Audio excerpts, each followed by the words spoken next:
টানা বৃষ্টিতে ডুবে গেছে ভারতের উত্তরপ্রদেশ ও বিহার।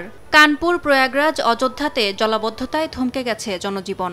নদীর পানি বিপদসীমার ওপরে উঠে ঢুকে পড়েছে লোকালয়ে। পানিবন্দী হয়ে পড়েছেন হাজারো মানুষ। যানবাহন বিকল হয়ে পড়ায় ভোগান্তিতে পড়েন অনেকে। বন্ধ রয়েছে স্কুল, অফিস ও দোকানপাট। তাইওয়ানের দক্ষিণাঞ্চলেও ভারী বৃষ্টিতে দেখা দেয় আকস্মিক বন্যা ও ভূমিধস। নিহত হয়েছেন বেশ কয়েকজন। প্রাণহানির আশঙ্কায় নিরাপদ স্থানে সরিয়ে নেওয়া হয়েছে প্রায় ৬,০০০ মানুষকে। আবহাওয়া বিভাগ জানায়, মাত্র এক সপ্তাহে রেকর্ড হয়েছে ১ বছরের চেয়েও বেশি বৃষ্টিপাত।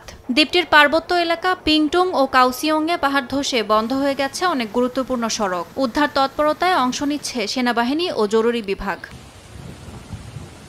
চীনের উত্তর পশ্চিমাঞ্চলেও গাংসু ও নিংজিয়ায় চলছে টানা বৃষ্টি।